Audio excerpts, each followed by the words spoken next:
करने का यूपी काम में एक करा। बार फिर से सियासत गर्मा गई। दरअसल समाजवादी पार्टी के अध्यक्ष अखिलेश यादव ने बिना नाम लिए सीएम योगी आदित्यनाथ पर निशाना साधा और कहा है कि सीएम योगी दिल्ली का गुस्सा शायद लखनऊ में उतार रहे हैं। ये पोस्ट किया एक्स पर आज अखिलेश यादव ने सुबह सुबह, जिसमें देखिए वो क्या लिख रहे हैं, दिल्ली का गुस्सा लखनऊ में उतार रहे हैं। सवाल यह कि इनकी प्रतिष्ठा को ठेस किसने पहुंचाई। कह रहे हैं सामने वालों से, ये देखिए कह रहे हैं सामने वालों से, पर बता रहे पीछे वालों को कोई है पीछे। ये सवाल यहां पर अखिलेश यादव ने खड़ा किया है। अब मैं इस पर जवाब लेना चाहूंगा रोहित अग्रवाल जी, किस ओर इशारा है, किस डायरेक्शन में यह बहस जा रही है, अखिलेश यादव क्या कह रहे हैं दिल्ली को लेकर। ऐसा है कि अगर समाजवादी पार्टी अपराधियों के साथ, वो भी जिसने महिलाओं के साथ अपराध किया है, उनके साथ खड़ा होना चाहती है तो स्वतंत्र है, वो बिल्कुल खड़ी होगी, कि उसका चेहरा ही यही है। उनका चेहरा ही यही है कि वो अराजक पार्टी है और अराजकता को वो बढ़ावा देते हैं। महिलाओं के लिए कितना सम्मान है समाजवादी पार्टी का, वो तो आज दिखाई पड़ गया कि अगर कोई यादव या कोई मुसलमान अगर महिलाओं के साथ अभद्रता करेगा तो यहाँ पे समाजवादी पार्टी के प्रवक्ता खड़े होकर उसका नाम लेके कहेंगे कि भाई साहब इसकी जाति देखो, इसने अभद्रता की है, उसको मत देखो। शर्म आनी चाहिए इनको 16 लोगों की लिस्ट पढ़ते हुए जाति के आधार पे, और इनके नेता सदन में कह रहे थे कि जाति कैसे पूछी जाति, और यहाँ पे लिस्ट पढ़ रहे हैं जातियों की। अरे आप लोग दो लोगों के नाम लोगे, एक विशेष जाति के लिए कहोगे, हम लोग चुप रहेंगे रोहित अग्रवाल, हम चुप रहेंगे क्या? मैं आपको बोलना चाहता हूँ, आप मैडम के साथ खड़े हो, आप सहगल के साथ खड़े हो, आप कानून की बेटी के हत्यारों के साथ खड़े हो। आप ऐसी पार्टी है, आपकी ऐसी पार्टी है जो हमेशा ब्रिजभूषण सिंह का साथ देती है। आप ब्रिजभूषण सिंह के साथ खड़े हो जिन्होंने पहलवान बेटियों का रेप करने का काम करा। आप लोग ब्रिजभूषण सिंह के साथ खड़े हो, आप लोग चिन्मयानंद के साथ खड़े हो, आप सागर के साथ खड़े हो। आपको बताना चाहता हूँ, आप लोगों ने हाथरस की दलित बेटी के साथ, उमाशंकर पांडे जी हमारे साथ जुड़ चुके हैं, कांग्रेस के प्रवक्ता उमाशंकर पांडे यहाँ पर समाजवादी पार्टी सबसे बड़ी आपत्ति दर्ज करा रही है कि आपने सदन के अंदर अपराधियों की जाति बताई, आप एजेंडा चला रहे हैं। और रोहित अग्रवाल ने यहां पर एक सवाल खड़ा किया कि आप किसी से जाति कैसे पूछ सकते हो। तो दोनों चीजें कॉन्ट्राडिक्टरी हैं। एक तरफ कह रहे हैं कि आप जाति विशेष को आप टारगेट कर रहे हैं, दूसरी तरफ कह रहे हैं कि भाई आप जाति कैसे पूछ सकते हो। जी प्रत्युष जी, देखिए बात तो है, ये जानबूझकर मुख्यमंत्री जी ने ये दो जातियों का जिक्र विधानसभा में किया, लेकिन दूसरी जातियों का नाम, दूसरे लड़कों का नाम लेना वो भूल जाते हैं।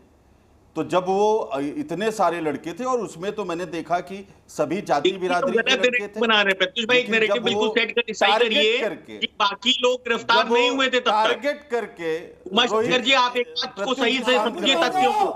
बाकी लोग गिरफ्तार नहीं हुए थे, चले गए होंगे। रुक जाइए, पहले मेरा समय होने दीजिए। अब आप बोलने नहीं दोगे। दिल्ली में दिक्कत है आजकल लखनऊ से दिल्ली ज्यादा जाया जा रहा है। रोहित जी बोलने दीजिए, प्रत्युष जी मुझे बोलने दिया जाए। अरे भैया मैं नहीं बोल रहा हूँ, भुवन जोशी बोल रहे हैं, आपके सहयोगी हैं।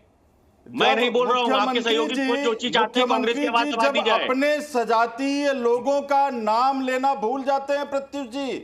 उसमें राजपूत के भी लड़के हैं, ब्राह्मण के भी हैं, सभी जातियों के लड़के हैं। लेकिन जब टारगेटेड रूप से माननीय मुख्यमंत्री जी विधानसभा में दो जातियों का नाम लेते हैं, एक मुस्लिम का एक यादव का, तो यह स्पष्ट हो जाता है कि माननीय मुख्यमंत्री जी ने जो शपथ लिया है उस शपथ पर खरे नहीं उतर रहे हैं। अभी मैं राकेश त्रिपाठी जी को सुन रहा था, कह रहे थे कि वो सपा का पदाधिकारी, उस पर इतनी करुणा क्यों बरस रही है।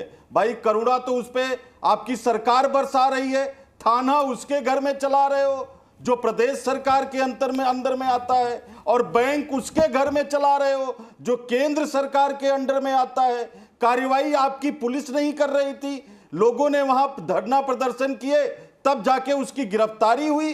तो करुणा, दया, प्यार, पैसा, ये सब तो आपकी सरकारें उन पर बरसा रही है। राकेश त्रिपाठी इस पर जवाब देना चाह रहे हैं। राकेश जी मैं आपके पास आ रहा हूं, लेकिन उससे पहले दर्शकों के सामने एनसीआरबी के आंकड़े रखना भी जरूरी है, क्योंकि यहां पर अपराध और अपराधियों पर लगाम लगाने की बात हो रही है। तो क्या कहते हैं ये आंकड़े, वो आपको सामने है। देखिए राज्यवार आंकड़े हैं। उत्तर प्रदेश में ये देखिए 2020, 2021, 2022 का ये महिलाओं के खिलाफ अपराध में उत्तर प्रदेश नंबर 1, नंबर 2 पर महाराष्ट्र, नंबर 3 पर राजस्थान, नंबर 4 पर पश्चिम बंगाल और फिर उसके बाद 5वें नंबर पर मध्य प्रदेश। ये एनसीआरबी के आंकड़े हैं 2020, 2021 और 2022। अब आपको दिखाते हैं कि राज्यवार जो एनसीआरबी ने डेटा कलेक्ट किया रेप के मामले में, इसमें राजस्थान अव्वल है। इसमें राजस्थान अव्वल है, 5399 केसेस। ये एनसीआरबी का आंकड़े। नंबर 2 पर है उत्तर प्रदेश, 3690 मामले, ये रेप के मामले हैं।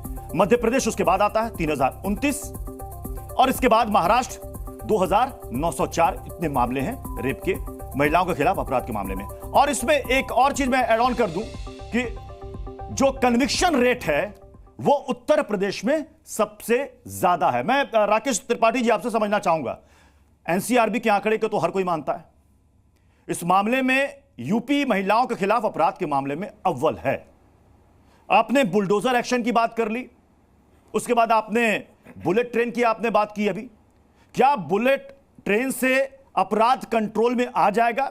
क्या बुलडोजर एक्शन का खौफ अपराधियों पर अब तक आप कायम नहीं कर पाए, इसलिए अभी भी घटनाएं हो रही हैं? देखिए प्रत्युष जी, आपने एनसीआरबी के आंकड़ों का जिक्र किया है, तो एनसीआरबी के आंकड़ों में आपने इस बात का भी जिक्र किया है कि महिला अपराधों के मामले में कन्विक्शन सबसे ज्यादा उत्तर प्रदेश में हो रहा है। निश्चित तौर पर महिलाओं के विरुद्ध अपराध एक मानसिकता है, एक घिनौनी मानसिकता है, और इस मानसिकता पर पूरी कठोर कानून के डंडे से ही लगाम लगाई जा सकती है। आप जब ये कह रहे हैं कि महिला अपराधों में उत्तर प्रदेश नंबर 1 है, तो उत्तर प्रदेश की आबादी देश में सबसे ज्यादा नंबर 1 है। ये प्रति व्यक्ति का औसत इसका निकाल करके देखेंगे ना, जाहिर सी बात है मेघालय छोटा राज्य है, मिजोरम छोटा राज्य है, मणिपुर छोटा राज्य है, केरल छोटा राज्य है, तो वहां अपराधों की संख्या कम होगी। लेकिन अगर प्रति व्यक्ति आप निकाल करके देखेंगे ना, तो उत्तर प्रदेश की स्थिति बहुत पीछे दिखाई पड़ेगी। आपको कई ऐसे राज्य जहां पर कांग्रेस पार्टी की सरकार है, जहां विपक्षी दलों की सरकार है, वहां पर आपको महिला अपराध बेसिस पर पश्चिम बंगाल में आपको बहुत बड़ी संख्या में दिखाई पड़ेगी। लेकिन इसके बावजूद योगी की भाई मध्य प्रदेश में लंबे समय से आप सरकार है, क्यों भूल रहे हैं इस बात को? उमाशंकर पांडे, ये तरीका ठीक नहीं होता है। आप जानबूझकर के लोगों को मिसगाइड मत करिए। आप मिसगाइड करने का काम कर रहे थे। आप अयोध्या के मामले में भदरसा के नगर अध्यक्ष मोहित खान के खिलाफ एक शब्द नहीं बोल रहे हैं। मोहित खान पर अब तक समाजवादी पार्टी ने कार्रवाई क्यों नहीं की है, एक शब्द नहीं बोल रहे हैं। मोहित खान पर आपने भी आंखों पर पट्टी बांध ली है। ये लड़की हूं लड़ सकती हूं वाली प्रियंका वाड्रा जी अब तक क्यों नहीं दिखाई पड़ रही भाई? ये प्रियंका वाड्रा जी गहरी नींद में सो गई है क्या? ये उमाशंकर पांडे, ये कांग्रेस पार्टी का हाथ में आप समाजवादी पार्टी के अपराधियों के साथ हो गया। एक शब्द नहीं, एक लफ्ज नहीं, और आप ये भ्रमण करने का प्रयास कर रहे हैं। हमारी सरकार ने कठोरता से कार्रवाई करने का काम किया है और महिला अपराधों के मामले में जीरो टॉलरेंस रख करके हम काम कर रहे हैं, और इसी वजह से आज कन्विक्शन के मामले में नंबर 1 दिखाई पड़ रहा है। भूषण शरण सिंह पे दिखाओ ना जीरो टॉलरेंस। मैं जानता हूं उनके बेटे को दोबारा टिकट महिला अपराध जैसे संवेदनशील मुद्दे पर तू मैं करके आप बहस नहीं होने देना चाहते। उमाशंकर पांडे और भुवन जोशी एक बार भी ये मोहित खान के खिलाफ एक लफ्ज नहीं निकालना चाहते। वो एक सेकंड नहीं करना चाहते। सारे लोग एक साथ बोलेंगे, किसी की कुछ भी समझ में नहीं आएगा।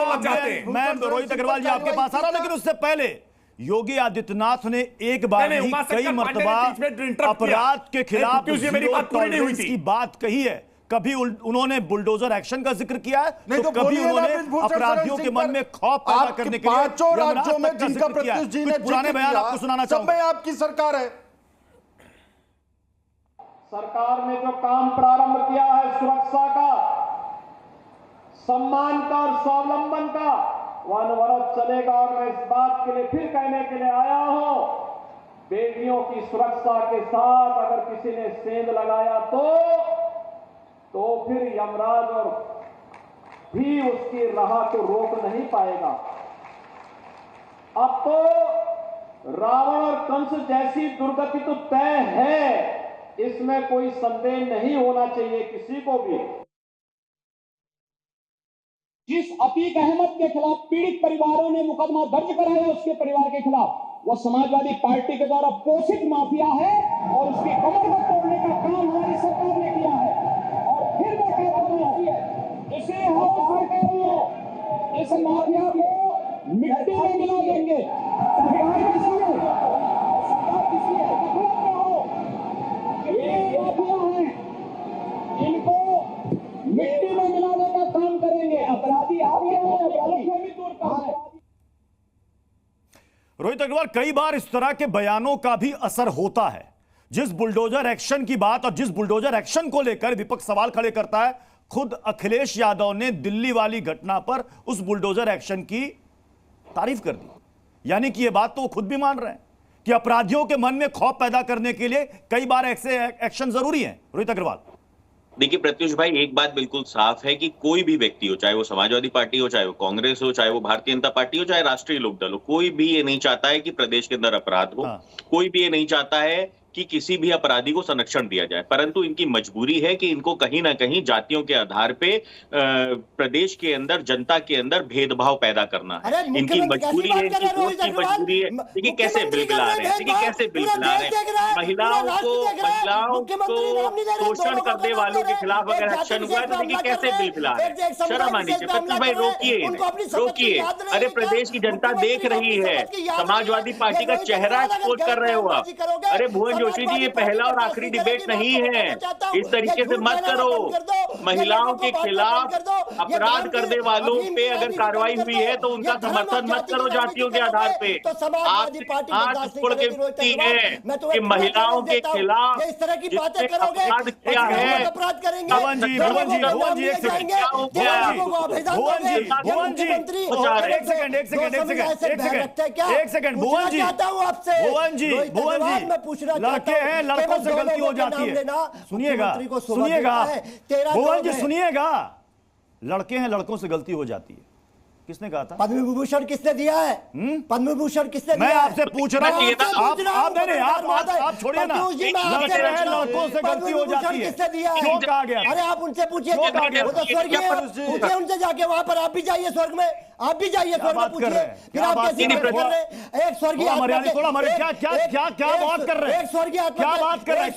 थोड़ा शब्दों की मर्यादा रखिए। भुवन जी, भुवन जी, भुवन जी, पानी पी लीजिए, पानी पी लीजिए, थोड़ा शब्दों की मर्यादा रखिए। आत्मा है, कैसी कह रहे हैं कि मैं स्वर्ग में चला गया। आप कैसी बात क्या बात कर रहे हैं? आप स्वर्गीय आत्मा के लिए कैसे, क्या बात कर रहे हैं? थोड़ा नहीं, वो देश के नेता थे, आप स्वर्गीय आत्मा के लिए इस तरह की बातें नहीं कर सकते। ठीक है, आप आवेश में आकर कुछ भी बोल रहे हैं, इसका मतलब नहीं है कि आप शब्दों की मर्यादा भूल जाए। चयन तो कीजिए, आपको उनका चयन तो कीजिए। आप किसी को कैसे कह सकते हैं साहब आप स्वर्ग में चले जाओ? क्या बात कर रहे हैं? पूरे देश के, क्या बात कर रहे हैं? पानी पीजिए, अभी पानी पीजिए, पानी पीजिए, पार्टी विशेष के, पानी पीजिए, पानी पीजिए। ठीक है, शायद राकेश त्रिपाठी जी, शायद ये वो बयान है जो समाजवादी पार्टी के प्रवक्ताओं, नेताओं को शायद चुप जाता है, और वो अभी दिख भी गया। मुझे स्वर्ग भेज रहे हैं। नहीं, ये केवल बयान नहीं है प्रत्युष जी, ये केवल बयान नहीं है, ये सोच है, घटिया सोच है, घिनौनी सोच है। अपराधियों पर जाति के आधार पर, मजहब के आधार पर करुणा बसाने की ये घटिया सोच है। और इसीलिए देखिए, इतनी देर आज पूरी डिबेट हो गई, इतनी देर की डिबेट में भदरसा के नगर अध्यक्ष मोहित खान पर समाजवादी पार्टी ने अब तक कार्रवाई क्यों नहीं की, एक बार भी जवाब नहीं दे रहे। भुवन जोशी के होठ सिल जा रहे हैं कि कैसे ये जवाब दे। ये मोहित खान को नगर अध्यक्ष अब तक बनाकर रखा है, और कांग्रेस पार्टी इनके साथ कैसे खड़ी है? उस मोहित खान के लिए एक शब्द कांग्रेस पार्टी के मुंह से निकल रहा है कि इस मोहित खान को समाजवादी पार्टी ने अब तक बर्खास्त क्यों नहीं किया, अब तक समाजवादी पार्टी ने उसको पार्टी से बाहर क्यों नहीं निकाला? ये पूरे के पूरे लोग ये इसी घिनौनी मानसिकता से ग्रसित है कि ये मोहित खान से गलती हो गई होगी, गलती का सुधार कर लेंगे, गलती की तो माफी मिल जानी चाहिए। भाई आप लेकिन नेता तारीफ कर रहे हैं बुलडोजर एक्शन की, अखिलेश यादव क्यों बात कर रहे हैं? फिर बुलडोजर एक्शन होना चाहिए। आप पहले क्लियर कीजिए, बुलडोजर एक्शन के साथ है या खिलाफ है? साथ है या खिलाफ है? जब भारतीय जनता पार्टी के कार्यकर्ता रेप करते थे, हम पूछते हैं बुलडोजर कहां था? अब बताइए। मैं पूछ रहा हूं, आप बता रहे हैं इमली की लड़की के रखिएगा इनको स्क्रीन पर, मेरे साथ रखिए स्क्रीन पर इनको। मैं पूछ रहा हूं, आप बता रहे हैं इमली, आप मुझे क्लियर कीजिए, बुलडोजर एक्शन के साथ है या खिलाफ है? जो बुलडोजर है, अखिलेश यादव ने क्यों कहा दिल्ली वाली घटना पर यहां पर भी बुलडोजर कार्रवाई होनी चाहिए, जैसे यूपी में अवैध निर्माण को गिरा रहा है बुलडोजर? तो अब आप बताइए कि आप साथ हैं या खिलाफ हैं? आप नहीं बताइए, प्रत्युष जी, ये बुलडोजर जब चलता है ना, ये देख के चलता है। भारतीय जनता पार्टी के कार्यकर्ताओं के बुलडोजर नहीं चलता, टोनी के यहाँ बुलडोजर नहीं चलेगा, ब्रिजभूषण सिंह के यहाँ बुलडोजर नहीं चलेगा। बुलडोजर एक्शन के खिलाफ करेंगे, एक तरफ तो समाजवादी पार्टी बुलडोजर एक्शन के खिलाफ है, दूसरी तरफ आप चाह रहे हैं कि दिल्ली में बुलडोजर चले, सेलेक्टिव अप्रोच क्यों था? धर्म विशेष में चलेगा, उस बुलडोजर नीति के हम खिलाफ है। ये बिना भेदभाव के चले, हमें कोई दिक्कत नहीं है। लेकिन जब भारतीय जनता पार्टी के ब्रिजभूषण की बात आएगी, तब ये बुलडोजर का तेल खत्म हो जाएगा, इंजन खत्म हो जाएगा। ठीक है, अब ये बताइए कि हरिशंकर तिवारी के प्रतिमा पर बुलडोजर चलता है तो तुरंत अखिलेश यादव उस पर ट्वीट कर देते हैं। बिल्कुल। आप प्रतिमा स्थल पर, अब ये बताइए कि वहां पर अब आप जाति नहीं लाते? मैं आपसे पूछना चाहता हूँ। नहीं, मैं आपसे पूछना चाहता हूं। आप कहते हैं ना कि जाति की बात मत कीजिए। मैं ये पूछना चाहता हूँ, एक दिवंगत आत्मा का अगर कोई स्थल बन रहा है, उसमें क्या दिक्कत है इनको? क्या दिक्कत है उसमें? क्यों बुलडोजर क्यों चलाया गया? क्या उन्होंने जनता की सेवा करी नहीं? क्या बुलडोजर जाति और धर्म देखकर चलता है? बिल्कुल चल रहा है उत्तर प्रदेश में। मैं कहना चाहता हूँ राकेश त्रिपाठी जी, ये बहस बहुत पुरानी हो गई है। हालांकि कई ऐसे नाम है सामने, सुरेंद्र भाटी से लेकर के कई सारे ऐसे नाम हैं जिनके खिलाफ, माफियाओं के खिलाफ बुलडोजर कार्रवाई हुई है। वहां पर शायद इनको जाति नजर नहीं आती, धर्म नजर नहीं आता।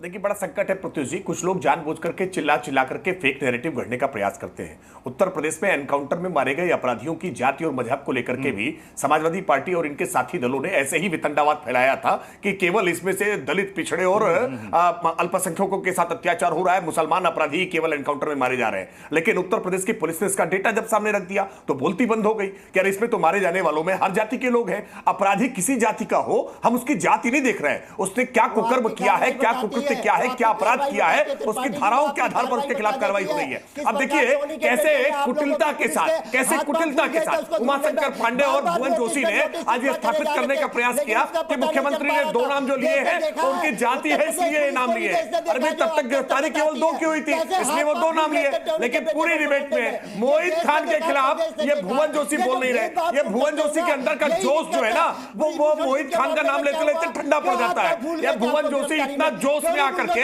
आज समाजवादी पार्टी का रक्षण कर रहे हैं, बचाव कर रहे हैं। ये मोहित खान के बारे में आप घर में जाइएगा ना तो परिवार के लोग भी पूछेंगे, ये भुवन जोशी जी परिवार के लोग पूछेंगे आपसे कि मोहित खान के खिलाफ क्यों नहीं बोल रहे थे। आपके बच्चे, आपके परिजन पूछेंगे कि मोहित खान को बचा क्यों रहे थे। 12 साल की बच्ची थी, अन्य पिछड़ी जाति की बच्ची है, शर्म नहीं आ रही है भुवन जोशी? कुछ तो आंखों में शर्म रखो। आप बहुत पढ़े लिखे व्यक्ति हो, आपकी पर्याप्त उम्र हो गई है, इतनी पार्टी के लिए गुलामी करोगे कि आप एक बच्ची के लिए जाना चाहिए, तभी आपका अपराधियों के मन में खौफ पैदा हो पाएगा। सभी इस बात से सहमत है। बहुत बहुत शुक्रिया आप सभी का हमारे साथ टू दी पॉइंट पे जुड़ने के लिए। जी न्यूज़।